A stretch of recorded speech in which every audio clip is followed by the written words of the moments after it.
Hello everyone, I welcome you all to the Eklavya IS Academy and its module of History subject.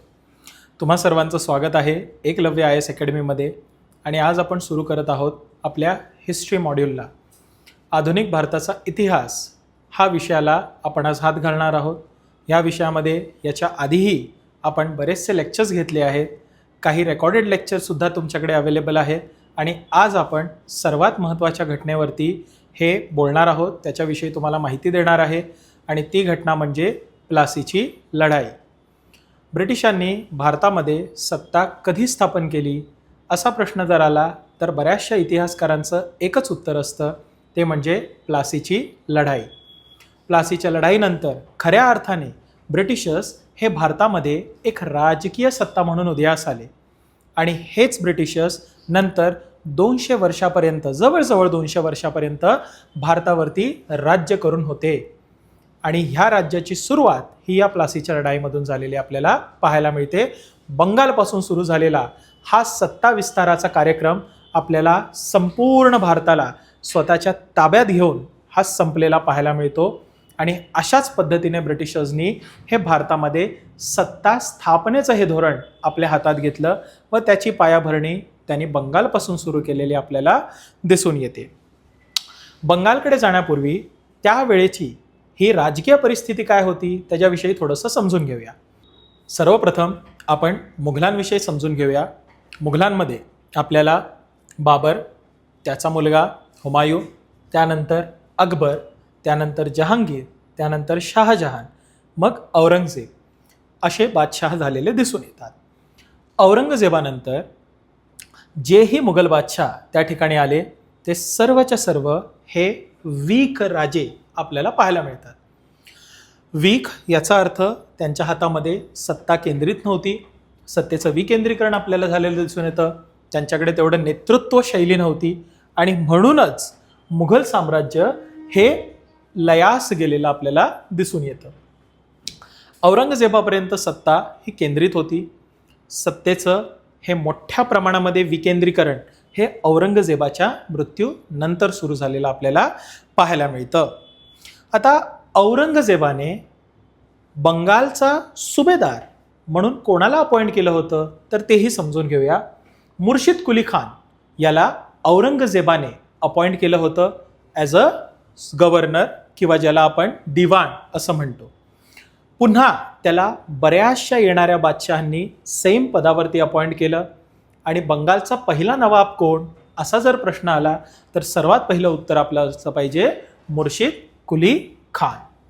मुर्शिद कुली खान नंतर त्याचा जावई शुजाउद्दीन हा आपल्याला नवीन नवाब झालेला दिसून येतो. शुजाउद्दीन नंतर त्याचा मुलगा सरफराज खान हा नवाब झाला होता. आता एक गोष्ट लक्षात घ्या की शुजाउद्दीन हा फार कर्तबगार माणूस आपल्याला दिसून येतो आणि शुजाउद्दीनने जी काही महत्त्वाची कामं केली त्या कामांमध्ये त्यांना मदत करण्याचं काम, त्याचं सहकार्य करण्याचं काम हे एका माणसाने केलं, तो म्हणजे अलीवर्दी खान. आता हा अलीवर्दी खान हा खऱ्या अर्थाने शुजाउद्दीन नंतर त्याचा उत्तराधिकारी होता, पण आपल्याला नेपोटिझम हे प्रत्येक ठिकाणी पाहायला मिळतं. तसंच नेपोटिझम आपल्याला इथे देखील पाहायला मिळतं. सरफराज खान हा आपल्या बापाच्या जागेवरती नवाब झाला. ह्या गोष्टीने अलीवर्दी खान याला फार राग आला. त्यालाही वाटलं की माझा अधिकार आहे, असं कसं हा होऊ शकतो, आणि म्हणूनच त्याने याच्या विरोधामध्ये युद्ध पुकारलं आणि गिरियाची एक लढाई ह्या दोघांमध्ये झाली आणि त्या गिरियाच्या लढाईमध्ये अलीवर्दी खानने सरफराज खानला मारून टाकलं आणि अशा पद्धतीने तो स्वतःला नवीन नवाब म्हणून डिक्लेअर करतो. आता एक गोष्ट लक्षात घ्या, अलीवर्दी खानने एका राजाला, नवाबला मारून स्वतःला नवाब म्हणून डिक्लेअर करून घेतलंय. अर्थातच बऱ्याच लोकांच्या नाकाला मिरच्या झोंबल्या असणार किंवा बऱ्याच लोकांनी ह्या गोष्टीचा विरोध केला असणार, पण अलीवर्दी खानने सर्वांचा विरोध हा स्वतःवरती पेलवून स्वतःचं राज्य हे बंगालमध्ये केलेलं आपल्याला दिसून येतं. इनफॅक्ट बंगालला ही एक मोठी बाजारपेठ, बंगालला एक डेव्हलप सिटी किंवा बंगालमधल्या वेगवेगळ्या सिटीज ह्या डेव्हलप करण्यामध्ये सर्वात मोठं योगदान जर कोणाचं असेल तर ते अलीवर्दी खानचं होतं. अलीवर्दी खानने आपल्या कार्यकाळामध्ये 2 मोठ्या गोष्टी केल्या. एक म्हणजे मराठ्यांचे सतत होणारे बंगालवरती आक्रमण हे बंद पाडले. मराठ्यांसोबत एक तह केला ज्याच्या अंतर्गत मराठ्यांना एक कंपल्सरी रेव्हेन्यू करामधला हिस्सा देण्याचा वादा केला, ज्याच्या बेसिसवरती मराठ्यांनी आक्रमण आम्ही नाही करणार हे त्या ठिकाणी मान्य केलं. आणि दुसरं म्हणजे सतत बिहारच्या साईडने होणारे अफगाणांचे आक्रमण त्यांनी परटवून लावली. म्हणजे बंगालमध्ये एकंदरीत शांतता प्रस्थापित करण्याचं काम जर कोणी केलं असेल तर ते अलीवर्दी खान याने केलं होतं. अलीवर्दी खान नंतर त्याचा नातू ज्याचं नाव होतं सिराज उद्दौला हा आपल्याला राजाच्या पदी किंवा नवाबच्या पदी स्थापन झालेला दिसून येतो. आणि आपल्या स्टोरीचा, आपल्या कहाणीचा मुख्य हिरो जर कोणी असेल तर तो आहे सिराज उद्दौला. आता सिराज उद्दौला हा जेव्हा राजा झाला, नवाब झाला, तेव्हा तो फार कमी वयाचा होता. कमी वयाच्या माणसाला हे दरबारातले मोठे थोरले लोक हे थोडे कमी सिरियसली घेतात आणि म्हणून ह्याच्या बाबतीतही तसं होतं. कमी वयाचा होता पण फार महत्त्वाकांक्षी होता. स्वतःचा अधिकार, स्वतःचा हुकूम हा दरबारामध्ये कसा लागू करायचा हे ह्याला फार चांगल्या पद्धतीने माहिती होतं. आणि सेम जसं ह्याच्या आजोबांना दरबारातल्या लोकांचा विरोध होता, बऱ्याचशे त्यांच्याही आयुष्यामध्ये प्रॉब्लेम्स होते, ते सर्व प्रॉब्लेम्स ह्याच्यासुद्धा आयुष्यात होते. याला देखील लोकांचा विरोध होता. इनफॅक्ट याच्या घरातल्याच लोकांचा याच्या वारसा हक्काला विरोध होता. ह्याला राजा कुठल्या बेसिसवरती केला असं त्यांचं म्हणणं होतं. पण सगळ्या गोष्टींना जुमानत त्यांना एक आपण म्हणतो ना अपोजिशन देत हा व्यक्ती नवाब म्हणून प्रस्थापित झाला. आणि पुढे ह्याच्याच बरोबर आपल्याला ब्रिटिशांचं प्लासीचं युद्धसुद्धा झालेलं दिसून येतं. आता प्लासीच्या लढाईचे मुख्य काय कारण आहे ते देखील आपण समजून घेऊया. या ठिकाणी मी ज्या ज्या गोष्टी सांगितल्या त्या गोष्टी लिहिलेल्या दिसून येतात. प्लासीच्या लढाईची मुख्य कारणं. आता प्लासीची लढाई ही का बरं झाली असावी त्याची काही कारणं आपण या ठिकाणी समजून घेऊया. सर्वात महत्त्वाचं कारण म्हणजे मिसयूज ऑफ फरमान. आता हे फरमान काय आहे ते आधी समजूया. फरमान म्हणजे राजाने दिलेला हुकूम. आता ब्रिटिश ईस्ट इंडिया कंपनी ही जेव्हा भारतामध्ये व्यापार करायला आली तेव्हा वेगवेगळ्या ब्रिटिश बादशहांकडनं त्यांना वेगवेगळे अधिकार मिळाले. भारतामध्ये मुक्त व्यापार करण्याचा अधिकार हा ब्रिटिश ईस्ट इंडिया कंपनीला औरंगजेबाने दिला होता. औरंगजेबाने हा अधिकार त्यांना फक्त मुक्त व्यापार करण्याचा दिलेला. म्हणजे जेव्हा जेव्हा ब्रिटिश ईस्ट इंडिया कंपनी ही भारतामध्ये व्यापार करेल तेव्हा तेव्हा मुघल अधिकारी त्यांच्याकडून कुठल्याही प्रकारचं कर आकारणार नाहीत. मुघल अधिकारी आकारणार नाहीत, पण स्थानिक अधिकारी जे आहेत, जे इतर राजांचे आहेत, ते त्यांच्याकडून कर आकारू शकतात. म्हणजे ब्रिटिशांना हे मुघलांच्या करापासून मुभा होती, पण स्थानिक राजांच्या करापासून मुभा नव्हती. जिथे जिथे ते लोक व्यापार करायचे तिथे तिथे स्थानिक अधिकारी, स्थानिक राजांची माणसं ही त्यांना पकडून पकडून त्यांच्याकडून कर वसूल करायचे. याच्यामुळे ब्रिटिशांना व्यापारामध्ये मोठा तोटा होत होता. आणि हाच तोटा दूर करण्यासाठी ब्रिटिशांनी पुन्हा धाव घेतली मुघल बादशहाकडे. तोपर्यंत मुघल बादशहा बदलला होता. मुघल बादशहा त्यावेळेला होता फारुख सियर. आता हा फारुख सियर 1717 ब्रिटिशांना अजून एक अधिकार प्रदान करतो ज्याला म्हटलं जातं फारुख सियरचा गोल्डन फरमान. आता ह्या अधिकारानुसार ब्रिटिशांना भारतामध्ये मुक्त व्यापार करण्याची मुभा मिळते. प्लस ना मुघल अधिकारी त्यांच्याकडून कुठलाही कर आकारणार, ना इतर स्थानिक राजाची माणसं त्यांच्याकडून कर आकारणार. म्हणजे कंपल्सरी भारतामध्ये पूर्णतः मुक्त व्यापार करण्याचा अधिकार हा ब्रिटिशर्सला मिळाला होता. जर कुठल्या अधिकाऱ्याने त्यांना अडवलं तर ब्रिटिशांना एक डॉक्युमेंट इश्यू करण्याचा अधिकार दिला होता आणि त्याच डॉक्युमेंटला म्हटलं जायचं दस्तक. म्हणजे ब्रिटिशर्स जेव्हा व्यापार केल्यानंतर दस्तक इश्यू करतील तेव्हा कुठलाही स्थानिक अधिकारी त्यांच्याकडून टॅक्स वसूल करणार नाही. ऑलरेडी तिथे लिहिलेलं असेल की आम्ही दरवर्षी मुघल बादशहाला टॅक्स भरतो, म्हणून कुठल्याही प्रकारचा टॅक्स आमच्याकडून आकारला जाऊ नये. आता हा दस्तक जो मुद्दा होता तोच फार महत्त्वाचा मुद्दा आहे ह्या लढाईची सुरुवात होण्यामागचा. आता ब्रिटिशांकडून ही अपेक्षा होती की जेव्हा ईस्ट इंडिया कंपनीसाठी व्यापार केला जाईल तेव्हाच फक्त दस्तक इश्यू केले जातील. म्हणजे फॉर एक्झाम्पल तुम्हाला एक बेसिक उदाहरण देतो.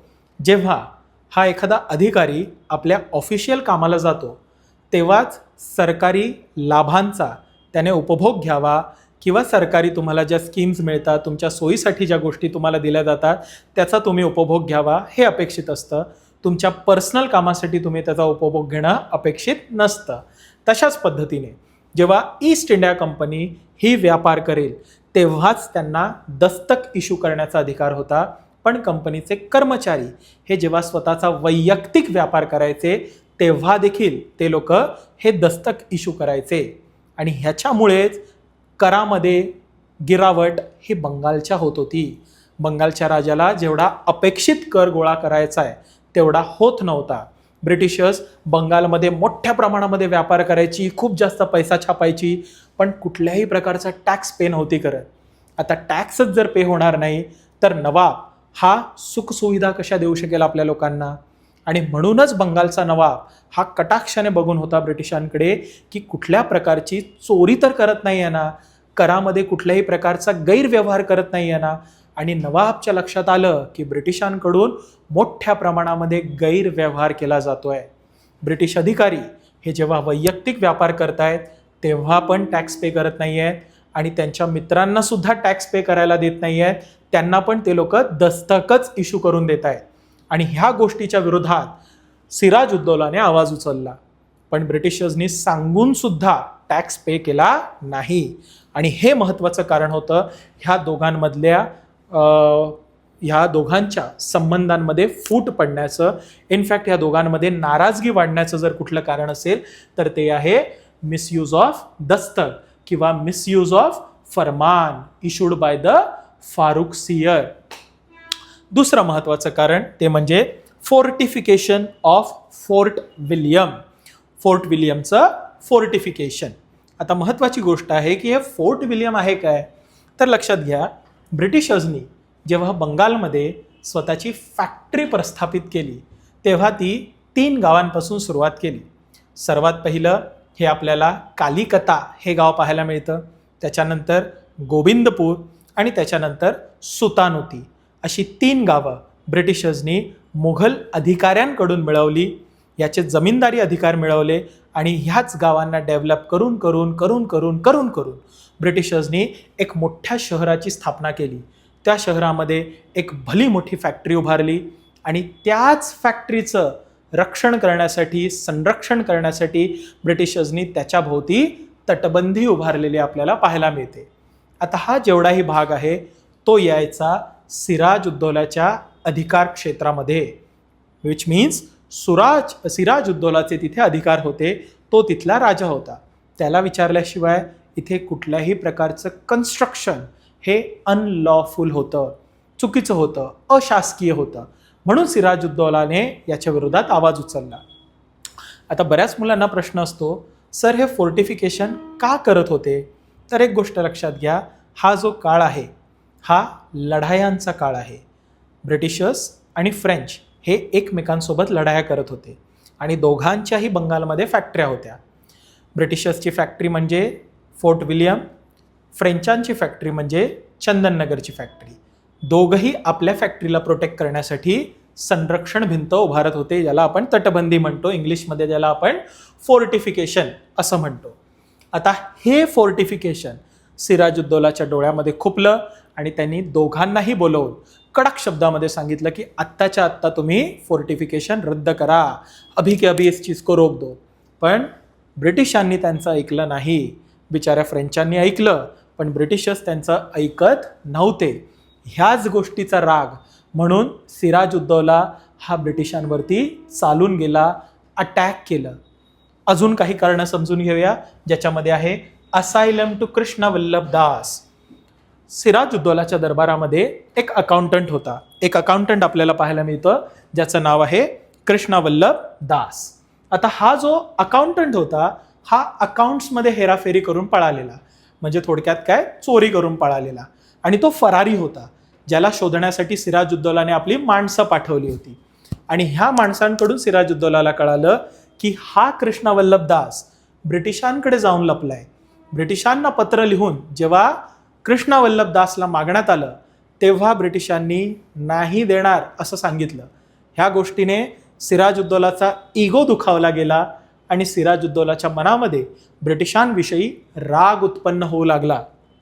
आणि शेवटचं कारण म्हणजे सिराजुद्दौलाला जे जे लोक विरोध करत होते, त्याच्या वारसा हक्काला जे जे लोक चॅलेंज करत होते, त्या लोकांना ब्रिटिशर्सनी सपोर्ट दिला होता. 2 लोक हे मुख्यतः त्याच्या राजकीय वारशाला हे चॅलेंज करत होते. एक घसीटी बेगम, दुसरा शौकत जंग. शौकत जंगला तर त्याने लढाईमध्ये हरवलं होतं, मारलं सुद्धा होतं, पण घसीटी बेगम अजूनही आपला दावा हा सिद्ध करण्यासाठी म्हणजे एका उतावळी होती. आणि त्या घसीटी बेगमला सपोर्ट कोण करत होते? ब्रिटिशर्स. आता ही काही कारणं आहेत ज्या कारणांमुळे आपल्याला ब्रिटिशर्सच्या विरोधात सिराजुद्दौला गेलेला दिसून येतो. आणि सिराजुद्दौलाने आपली 30,000ची सेना काढली आणि अटॅक केला फोर्ट विल्यमवरती. आधी त्याने कासिम बाजार नावाची त्यांची बाजारपेठ होती, तिथे अटॅक केला आणि नंतर आपली सेना अजून पुढे जाऊन त्यांनी फोर्ट विल्यमवरती अटॅक केला. आता फोर्ट विल्यमवरती त्यावेळेला ब्रिटिश अधिकारी होते आणि हे ब्रिटिश अधिकारी पळून गेले. काही ब्रिटिश अधिकारी ज्यांना पळता नाही आलं ते त्याच्या हाती सापडले. 146 लोक हे त्याच्या हाती सापडले होते आणि त्या अधिकाऱ्यांना त्याने एका छोट्याशा रूममध्ये बंद केलं. जी गार्ड रूम असते, वॉचमॅनची खोली असते, त्याच्यामध्ये त्यांनी किती अधिकाऱ्यांना ठेवलं? 146 अधिकाऱ्यांना ठेवलं. आणि दुसऱ्या दिवशी जेव्हा त्या रूमचे दरवाजे उघडले गेले तेव्हा बरीचशी लोक ही मेली होती. फक्त 23 जण वाचलेले आपल्याला दिसून येतात. ह्याच घटनेला म्हटलं जातं ब्लॅक होल ट्रॅजेडी. प्रश्न विचारला जातो की ब्लॅक होल ट्रॅजेडी ही कुठल्या लढाई दरम्यान घडलेली घटना आहे?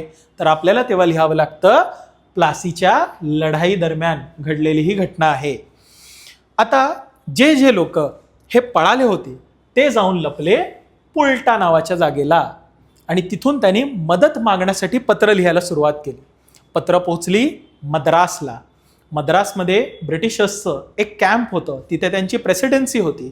लक्षात घ्या, भारतामध्ये 3 ठिकाणी हे ब्रिटिशर्सनी आपली प्रेसिडेन्सी उभारली होती. सर्वात प्रथम मद्रासला, त्यानंतर बॉम्बेला आणि त्यानंतर बेंगॉलला. तर ब्रिटिशर्सच्या बंगालवाल्या लोकांनी हे मद्रासकडे मदत मागितली आणि आम्हाला वाचवा, आपली फॅक्टरी परत मिळवण्यासाठी मदत करा अशी पुकार केली. आणि मद्रासच्या गव्हर्नमेंटने 2 लोकांना पाठवलं. एक म्हणजे रॉबर्ट क्लाइव्ह, हा मद्रासवरून 3,000चं पायदळ घेऊन निघाला. पायदळ म्हणजे काय? इन्फंट्री, पायी चालणारे सैनिक. आणि ॲडमिरल वॉटसन हा 3 युद्धनौका घेऊन निघाला. हा नौसेनेचा प्रमुख होता. तर ॲडमिरल वॉटसन हा नौसेना घेऊन निघाला. आणि ह्या दोघांनी पण सिराजच्या ताब्यात असलेल्या फोर्ट विल्यम्सवरती अटॅक करायला सुरुवात केली. फोर्ट विल्यम हे तेव्हा कोणाच्या ताब्यात होतं? सिराजुद्दौलाच्या. आता बऱ्याच ठिकाणी असं सुद्धा सांगितलं जातं की सिराजुद्दौलाने जेव्हा फोर्ट विल्यम जिंकलं तेव्हा त्याने आपल्या एका माणसाला तिथे ॲज अ अधिकारी म्हणून अपॉइंट केलं, ज्यांचं नाव होतं माणिक चंद. आणि ह्याच माणिक चंदला ब्रिटिशर्सनी विकत घेतला. त्याच माणिक चंदला ब्रिटिशर्सनी हे स्वतःकडे विकत घेतला आणि त्याच्याकडून फार महत्त्वाचे जे अधिकार आहेत, ज्याच्याकडून काही सिक्रेट्स आहेत ते काढून घेण्याचा प्रयत्न केला. आणि ह्याच सिक्रेट्सच्या बेसिसवरती त्यांनी ही लढाई जिंकलेली आपल्याला दिसून येते. मजबूरन सिराजुद्दौलाला ह्या ठिकाणी तह करावा लागला, त्याला हार मानावी लागली. आणि तह जो साईन झाला त्याला म्हटलं जातं अलीनगरचा तह. बऱ्याचशा मुलांना एक डाऊट असतो की बाबा अलीनगर काय? तर अलीनगर म्हणजे जे फोर्ट विल्यम आहे त्याचंच चेंज केलेलं नाव हे आपल्याला अलीनगर म्हणून पाहायला मिळतं. सो अलीनगर हे दुसरं तिसरं काही नाही आहे, ही तीच जागा आहे ज्याला म्हटलं जातं फोर्ट विल्यम. फक्त सिराजुद्दौलाने त्याचं नाव चेंज केलं होतं आणि काय ठेवलं होतं? अलीनगर. आता ह्या अलीनगरच्या तहामध्ये काय काय गोष्टी मान्य केल्या गेल्या? तर सर्वात महत्त्वाचं म्हणजे फोर्टिफिकेशन. ह्याला मान्यता दिली गेली. म्हणजे आता बाबा ब्रिटिशर्सला अधिकार आहे फोर्टिफिकेशन करण्याचा. दुसरं म्हणजे त्यांना कॉईन छापण्याचा अधिकार दिला गेला. तिसरं म्हणजे कुठल्याही प्रकारचं टॅक्स पे करण्याची गरज नाही. तिसरं, ब्रिटिशर्सला ही स्टँडिंग आर्मी, स्टेशनरी आर्मी त्या ठिकाणी ठेवता येईल. मोठ्या प्रमाणामध्ये सैन्य हे तुम्ही बंगालमध्ये आणि त्या फोर्ट विल्यममध्ये ठेवू शकता असं त्या ठिकाणी म्हटलं गेलं होतं. तर अशा पद्धतीने आपल्याला ही लढाई तुर्तास थांबलेली दिसून येते. बऱ्याच जणांना प्रश्न असतो की बाबा अलीनगरचा तह झाला होता तरी सुद्धा प्लासीचं लढाई होण्यामागचं कारण काय? तर बेसिक एक गोष्ट आहे की ब्रिटिशर्सला जेव्हाही एखादा माणूस हा त्यांच्या विरोधात झालेला दिसून येतो तेव्हा ते लोक त्याला संपूर्णपणे संपवण्याचाच निर्धार करतात. म्हणजे बाबा हा एकदा आपल्या विरोधात गेला की हा पुन्हा पुन्हा आपल्या विरोधात जाऊ शकतो, म्हणून ह्याला आपण कम्प्लिटली अबॅन्डन करून टाकायचं, ह्याला संपवून टाकायचं, हाच त्यांचा एकमात्र उद्देश असतो. आता जेवढेही लोक हे सिराजुद्दौलावरती नाराज होते त्या लोकांना आपल्या साईडने वळवण्याचं काम हे ब्रिटिशांनी करायला सुरुवात केली. ज्याच्यामध्ये आपल्याला ओमिचंद हा एक व्यापारी पाहायला मिळतो, मिडलमॅन तुम्ही त्याला म्हणू शकता. जगत सेठ हे पाहायला मिळतात. जगत सेठ म्हणजे बंगालमधलं फार मोठं प्रस्थ. मूळतः ह्यांचं नाव जगत सेठ नव्हतं, हे साहू नावाचं घराणं होतं. राजस्थानमधले लोक आहेत जे व्यापारासाठी बिहारमध्ये आणि नंतर बंगालमध्ये गेलेले आपल्याला दिसून येतात. यांच्याकडे एवढा पैसा होता की बऱ्याचदा ह्या लोकांनी मुघलांना देखील लढाईसाठी पैसा दिलेला आपल्याला दिसून येतो. आणि ह्यांनाच पदवी दिली होती जगत सेठ. म्हणजे हे लोक जगाचे सेठ आहेत, यांच्याकडे एवढा पैसा आहे की हे लोक कोणालाही फायनान्स करू शकतात. त्यावेळेची फार मोठी लॉबी आहे ही. त्यानंतर माणिकचंद हा सेम ऑफिसर मी तुम्हाला सांगितलेलं जो फोर्ट विल्यमचा अधिकारी होता, ज्याने महत्त्वाच्या छोट्या छोट्या गोष्टी, छोट्या छोटे राज हे कोणाला दिले होते? ब्रिटिशर्सला सांगितले होते, ज्याच्या बेसिसवरती ब्रिटिशर्सनी हे पहिलं युद्ध जिंकलं होतं. आणि मीर जाफर सर्वात महत्त्वाचा हुकुमचा एक्का जर कुठला ब्रिटिशर्सनी स्वतःच्या साईडला केला असणार तो म्हणजे मीर जाफर. जो सिराजुद्दौला होता त्याचा सेनापती होता हा. म्हणजे काय की ह्याच्याकडे फार मोठ्या सेनेचं नेतृत्व होतं. जेव्हा खरी लढाई झाली तेव्हा सिराजुद्दौलाला अपेक्षित होतं आपल्या साईडने 1,00,000चं सैन्य उतरेल, पण 70,000चं सैन्य घेऊन हा लढाईच्या मैदानातनाच गायब झाला. आणि मोठ्या प्रमाणामध्ये एक सैनिक कमी पडल्यामुळे सिराजुद्दौला हे युद्ध हरला. सर्वात मोठा जर कोणी धोका सिराजुद्दौलाला दिला असेल तर तो दिला आहे मीर जाफर यांनी. आणि म्हणूनच असं म्हटलं जातं की the biggest betrayal in the history is done by the Mir Jafar. ह्या एका माणसाच्या गद्दारीमुळे बंगाल हा ब्रिटिशर्सच्या ताब्यात गेला आणि बिचारा सिराजुद्दौला आपला एकटाच एका साईडला एकटा पडला. आणि ह्या लढाईमध्ये सिराजुद्दौला हरला आणि अर्थात ब्रिटिशर्स जिंकले. ब्रिटिशर्सच्या सैन्याचं नेतृत्व करत होता रॉबर्ट क्लाइव्ह आणि बिचारा एकटा सिराजुद्दौला ह्या ठिकाणी लढत होता. आणि म्हणूनच आपल्याला पाहायला मिळतं की ही लढाई ब्रिटिशर्स जिंकले आणि त्यांनी मीर जाफरला नवीन नवाब केलेला आपल्याला दिसून येतं. रॉबर्ट क्लाइव्ह हा नवीन गव्हर्नर झाला बंगालचा. Free trade in Bengal, Bihar and Odisha त्यांना मिळालं. मुक्त व्यापार करण्याचे अधिकार मिळाले. कुठल्याही प्रकारचं टॅक्स प्रायव्हेट व्यापारावरती घेतलं जाणार नाही हे देखील मान्य झालं. त्यांना 24 परगणा ह्या कोलकात्यात जवळच्या भागाची जमीनदारी सुद्धा मिळाली. आणि जेवढे पण फ्रेंचांचे सेटलमेंट्स होते किंवा फ्रेंचांच्या जागा होत्या त्या देखील आजपासून ह्या ब्रिटिशर्सच्या नावावरती झाल्या. आणि मिस्टर वॅट नावाचा एक अधिकारी नेहमी बंगालच्या नवाबाच्या दरबारात असणार ही गोष्ट मान्य झाली. कंपनीला मोनोपोली मिळाली. म्हणजे बंगालमध्ये एकमात्र व्यापार करण्याचा अधिकार हा कोणाला मिळाला? हा ईस्ट इंडिया कंपनीला मिळालेला आपल्याला पाहायला मिळतो. आणि अशा पद्धतीने इतिहासातली फार महत्त्वाची लढाई ही आपल्याला प्लासीची लढाई म्हणून लक्षात येते. नेक्स्ट लेक्चरमध्ये आपण बक्सारच्या लढाईविषयी पण बोलूया. बक्सारची लढाई कशी झाली, त्याच्या मागची कारणं काय होती, बक्सारची लढाई व त्याच्यानंतर साईन झालेलं अलाहाबादचा तह याच्याबद्दल पण आपण डिस्कस करूया, पण ते नेक्स्ट लेक्चरमध्ये. आता प्रत्येक लेक्चर झाल्यानंतर आपण काही हे MCQs सॉल्व्ह करतो. तर त्याच्याविषयी पण थोडंसं आपण ह्या ठिकाणी पाहून घेऊया.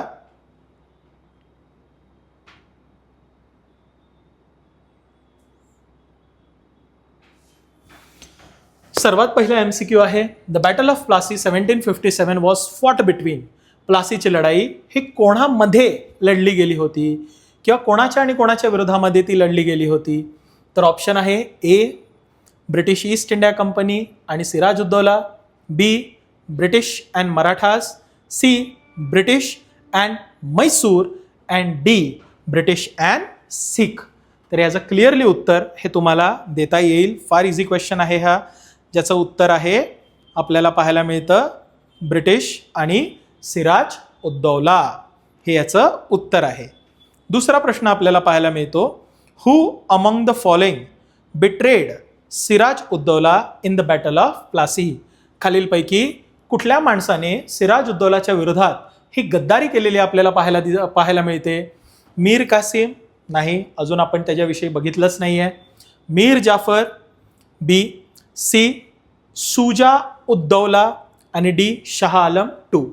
आता हे जेवढेही आहेत हे सर्व बक्सारच्या लढाईमधले आपले किरदार आहेत किंवा हे रोल्स आहेत, आपल्याला सगळेजण पाहायला मिळतात. इथे आपल्याला माहिती असलेला एकच ऑप्शन आहे मीर जाफर. ह्यानेच सर्वात मोठी इतिहासातली गद्दारी केलेली आपल्याला दिसून येते आणि म्हणूनच आपलं उत्तर आहे आन्सर बी, मीर जाफर. तिसरं आहे, who led the British forces in the battle of Plassey. Battle of प्लासीमध्ये ब्रिटिश सैन्याचं नेतृत्व कोण करत होता? तर ब्रिटिश सैन्याचं नेतृत्व आपण पाहिलं की कोण करत होता, कोणी हा सर्व कटकारस्थान केलं होतं. ऑप्शन्स बघून घेऊया. वॉरन हास्टिंग हा नाही आहे, रॉबर्ट क्लाइव्ह, लॉर्ड कॉर्नवॉलिस आणि हेक्टर मुनरो. तर उत्तर आहे रॉबर्ट क्लाइव्ह. आत्ताच आपण पाहिलं होतं की रॉबर्ट क्लाइव्ह हे असं नेतृत्व आहे जे आपल्याला ह्या लढाईच्या दरम्यान पाहायला मिळतं. एक लक्षात घ्या बाळांनो, प्लासीच्या लढाईचं नेतृत्व करत होता रॉबर्ट क्लाइव्ह आणि बक्सारच्या लढाईचं नेतृत्व करत होता हेक्टर मुनरो. बऱ्याचदा आपण जेव्हा एखादा क्वेश्चन सॉल्व्ह करतो किंवा एखाद्या क्वेश्चन हा आपण त्या ठिकाणी ॲनालाइज करतो ना, तर इतर ऑप्शन्समध्ये सुद्धा आपल्याला थोडंसं बघायचं असतं की बाबा हे कशाचं योग्य उत्तर आहे, तेव्हा जाऊन तुम्हाला मॅक्सिमम आउटपुट त्या ठिकाणी जनरेट होताना दिसून येईल. Which of the following was a major consequences of the battle of Plassey. Battle of प्लासीचे इतिहासावरती झालेले महत्त्वाचे परिणाम आपल्याला पाहायचे आहेत. End of the Mughal empire, असं आपण कुठेच बघितलं नाही की मुघल एम्पायर त्यानंतर संपून गेलं. Beginning of the British political dominance in India, introduction of permanent settlement and annexation of Awadh. तर क्लिअरली आपण बघितलं की बंगालच्या राजकीय सत्तेमध्ये एक नवीन सत्ता उदयास आली, ती म्हणजे ब्रिटिशर्स. तर क्लिअरली ह्याचं उत्तर आहे की beginning of the British political dominance in India. याचं उत्तर आपल्याला आन्सरमध्ये पाहायला मिळतं आणि उत्तर बी जे आहे ते ह्याचं आपल्याला करेक्ट आन्सर हे पाहायला मिळतं. इथपर्यंत आपण एक 4 ते 5 प्रश्न प्लासीच्या लढाईवरती आज आपण पाहिले. नेक्स्ट लेक्चरमध्ये आपण बक्सारच्या लढाईविषयी पाहूया आणि जे आपल्याला अलाहाबादचा तह डिस्कस करायचं आहे ते त्या ठिकाणी डिस्कस करूया. तुम्हाला असेच वेगवेगळ्या टॉपिकवरती जर लेक्चर्स हवे असतील तर प्लीज कमेंट करा. तुम्हाला इतर कुठल्या टॉपिकवरती, इतर कुठल्या सब्जेक्टविषयी जर आमचे लेक्चर्स हवे असतील तर अशाच प्रकारे कमेंट बॉक्समध्ये कमेंट करा व तुमचा अभिप्राय हा आम्हाला नक्की कळवा. We are signing off here. इथे आपण आपला आजचं लेक्चर हे एंड करूया. Okay, bye.